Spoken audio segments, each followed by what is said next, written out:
നമസ്കാരം. സോഡിയാക് മീഡിയയിലേക്ക് എല്ലാ പ്രേക്ഷകർക്കും സ്വാഗതം. 2026 ജൂലൈ മാസത്തെ മൂലം നക്ഷത്രക്കാരുടെ നക്ഷത്രഫലമെന്ന് പരിശോധിച്ച് നോക്കാം. മൂലം നക്ഷത്രം എന്ന് പറയുമ്പോൾ ധനിക്കൂറാണ്.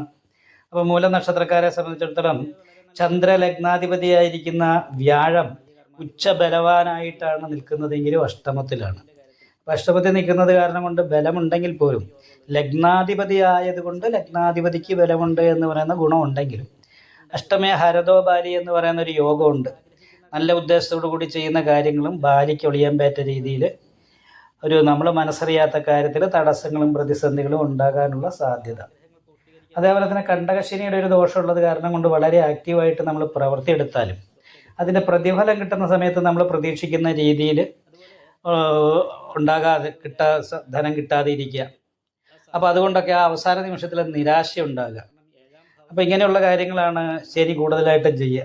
വിത്തക്ഷയം, ധനനഷ്ടം ഉണ്ടാക്കുക, പ്രവാസം, വീട് വിട്ട് നിൽക്കാനിട വരിക, രോഗാദി ദുരിതങ്ങൾ അനുഭവപ്പെടുക, മാനസിക ടെൻഷൻ ഉണ്ടാകുക. ഇങ്ങനെയുള്ള ശനിദോഷത്തിന് പരിഹാരമായിട്ട് അയ്യപ്പ ക്ഷേത്രത്തിൽ നീരാഞ്ജനം വഴിപാട് ചെയ്യണം. അതേപോലെ 5ാം ഭാവാധിപതി ചൊവ്വയാണ്. ആ ചൊവ്വ ശത്രുസ്ഥാനത്ത് പോയിട്ട് ശത്രു ക്ഷേത്രത്തിലാണ് നിൽക്കുന്നത്. അപ്പോൾ എപ്പോഴും മാനസികമായിട്ട് കുറച്ച് ടെൻഷൻ ഉണ്ടാകാനുള്ള സാധ്യത കൂടുതലാണ്.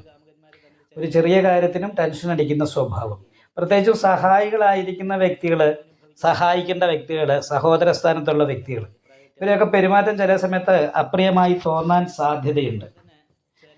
ആത്മവിശ്വാസക്കുറവ് പോലെയുള്ള കാര്യങ്ങൾ പ്രകടമായിട്ട് അനുഭവപ്പെടാൻ സാധ്യതയുണ്ട്.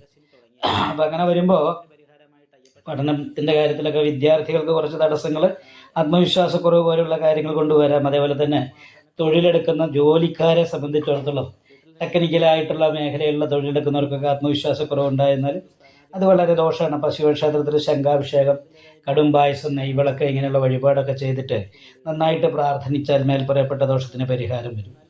അവിടെ തന്നെ വ്യാഴം സഞ്ചരിക്കുന്നതാണ്. അപ്പോൾ അത് കാരണം വിഷ്ണു ക്ഷേത്രത്തിലെ നെയ്വിളക്ക്, ഭാഗ്യസൂക്താർച്ചന മുതലായിട്ടുള്ള വഴിപാടുകൾ ചെയ്യണം. അതുപോലെ സുദർശന പുഷ്പാഞ്ജലി ചെയ്യുക. ഇപ്പം ഇതൊക്കെ ചെയ്തിട്ടുണ്ടെങ്കിൽ തടസ്സങ്ങളൊക്കെ മാറി ദൈവാധീനക്കുറവ് ചാരവശാലുണ്ടെങ്കിലും അത് അനുഭവത്തിൽ ഉണ്ടാകാതെ ഇരിക്കും. ഭാഗ്യസ്ഥാനത്താണ് ശുക്രൻ നിൽക്കുന്നത്. അപ്പോൾ ശത്രുസ്ഥാനാധിപതി ഭാഗ്യസ്ഥാനത്ത് നിൽക്കുമ്പോൾ പിതൃകുടുംബത്തിൽ, പിതാവിൻ്റെ കുടുംബത്തിലുള്ള പൂർവികമായ ശത്രുദോഷത്തിൻ്റെ ദുരിതം കൊണ്ട് കാര്യതടസ്സങ്ങൾ ഉണ്ടാകാനുള്ള സാധ്യതയാണ് കൂടുതൽ. അപ്പോൾ അത് കാരണം കൊണ്ട് പ്രത്യേകിച്ച് സ്ത്രീകളുമായിട്ട് ബന്ധപ്പെട്ടിട്ടുള്ള ദോഷങ്ങൾ ഉണ്ടാകാനുള്ള സാധ്യതയുണ്ട്.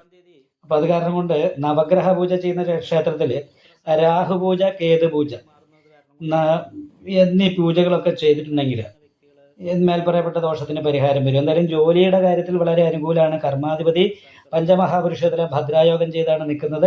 അപ്പോൾ അത് കാരണം കൊണ്ട് തൊഴിലുണ്ടാകും. അതിനോടൊപ്പം തന്നെ ദാമ്പത്യ സംബന്ധമായിട്ടുള്ള പ്രശ്നങ്ങൾ ഉണ്ടാകില്ല. കുടുംബത്തിൽ നിന്നും ഭാര്യയിൽ നിന്നൊക്കെ അനുകൂലമായ ഗുണമുണ്ടാകും. എന്തായാലും മേൽപ്പറയപ്പെട്ട പരിഹാരങ്ങളൊക്കെ ചെയ്തോളൂ.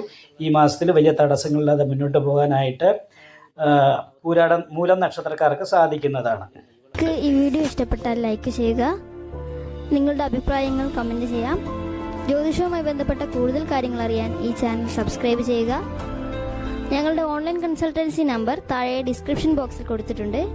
ആവശ്യമുള്ളവർക്ക് കോൺടാക്റ്റ് ചെയ്യാവുന്നതാണ്.